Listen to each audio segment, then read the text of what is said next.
2026 June మాసానికి గాను కన్యా రాశి వారి యొక్క మాస ఫలితాలు. ఈ కన్యా రాశి వారికి 5 గ్రహాలు అనుకూలంగా సంచరిస్తున్నాయి.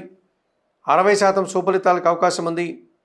అలాగే 3 గ్రహాలు మాత్రమే ప్రతికూలంగా సంచరిస్తున్నాయి. 35 నుంచి 40% ప్రతికూల ఫలితాలు రావడానికి అవకాశం ఉంది. 2026 జూన్ మాసానికి గాను కన్యా రాశి వారికి వ్యయాధిపతి అయినటువంటి సూర్య భగవానుడు ఈ జూన్ నెల 15 నుంచి దశమములో మిథున రాశిలోనికి రావడం వల్ల వృత్తి ఉద్యోగ వ్యాపారాల్లో తండ్రి సహకారంతో ఒక కార్యక్రమాన్ని నిర్వహిస్తారు. అధికారుల అండదండలతో నూతన ఉద్యోగులు కానీ ఉన్న ఉద్యోగుల పదోన్నతులు కానీ అందుకుంటారు. ప్రభుత్వం నుంచి తండ్రి నుంచి ఆస్తిపాస్తులు అందుకుంటారు. జన్మరాశ్యాధిపతి దశమాధిపతి అయినటువంటి బుధుడు ఈ నెలంతా కూడా దశమములో మిథున రాశిలోను లాభములో కర్కాటక రాశిలోను సంచరించడం వల్ల వ్యాపారాభివృద్ధి, ఆర్థిక అభివృద్ధి, బ్యాంకు లావాదేవీలు బాగున్నాయి. వృత్తి ఉద్యోగ వ్యాపారంలో తికరం శుద్ధిగా పనిచేస్తారు. మనసవాచ కర్మన తగినంత ఫలితాన్ని కూడా అందుకుంటారు. చతుర్థ సప్తమాధిపతి అయినటువంటి గురువు ఈ నెలంతా కూడా లాభములో కర్కాటక రాశిలో ఉచ్చస్థానంలో సంచరించడం వల్ల కుటుంబంలో సంతోషకర వాతావరణం ఉంటుంది. జీవిత భాగస్వామి సహకారం బాగుంటుంది. జన సంబంధాలు పెరుగుతాయి. విద్యార్థులకు మంచి ఫలితాలు వస్తాయి. సమాజంలో గౌరవ మర్యాదలు అందుకుంటారు.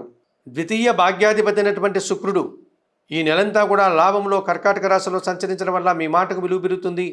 స్త్రీజన సహకారంతో కలిసి వివాహాది శుభ కార్యక్రమంలో పాల్గొంటారు. విందు వినోదాల్లో పాల్గొంటారు. ఇంట బయట సంతోషకర వాతావరణం నెలకొంటుంది.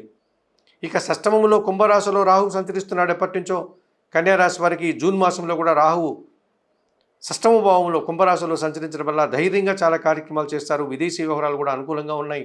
నూతన కార్యక్రమాలు కూడా లాభసాటిగా ముందుకు సాగుతాయి.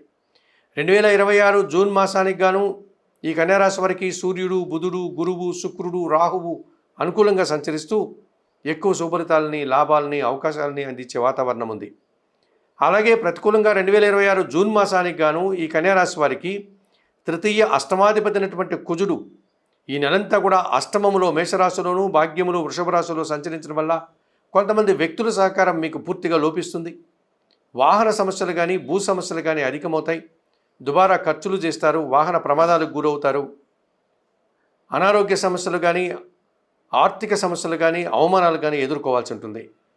పంచమ షష్టాధిపతి అయినటువంటి శని భగవానుడు ఈ నెలంతా సప్తమంలో మీనరాశిలో సంచరించడం వల్ల మీ ఆలోచనలు కలిసి రాదు. ఆత్మీయులతో మనస్పర్ధలు వస్తాయి. సంతానం విషయంలో ఇబ్బందులు వస్తాయి. పోటీ ప్రపంచంలో వెనకడుగు వేస్తారు. జీవిత భాగస్వామితో కూడా అభిప్రాయ భేదాలకు అవకాశం ఉంది. 2026 జూన్ మాసానికి గాను ఈ కన్యా రాశి వారికి వ్యయములో అనగా సింహరాశిలో కేతువు సంచారం వల్ల మీరు చేసేటువంటి చాలా పనులు నిరాశని కలిగిస్తాయి, అశాంతిని కలిగిస్తాయి. భగవంతునికి సంబంధించిన కార్యక్రమాలు కూడా మీరు సక్రమంగా నిర్వహించలేకపోతారు. అనగా తీర్థయాత్రలు కానీ ఆలయ దర్శనాలు కానీ చేసుకోలేని పరిస్థితి ఏర్పడుతుంది. ఎన్ని సాధించినా ఎంత సంపాదించినా ఒక్క విషయంలో మీరు మీ అంతరాత్మకు సమాధానం చెప్పుకోవాల్సి ఉంటుంది. ఆశ నిరాశలతో ఇబ్బంది పడే పరిస్థితి కనిపిస్తుంది. నిరాశ మిమ్మల్ని వెంటాడుతుంది. మరి 2026 జూన్ మాసానికి గాను ఈ కన్యా రాశి వారికి తృతీయ అష్టమాధిపతి అయినటువంటి కుజుడు అనుకూలపరచుకోవడం కోసం మీరు సుబ్రహ్మణ్య స్వామిని ఆరాధించండి. మంగళవారం రోజు సుబ్రహ్మణ్య స్వామికి పాలాభిషేకం నిర్వర్తించి ఎర్రటి పండ్లను నైవేద్య సమర్పణ చేయండి.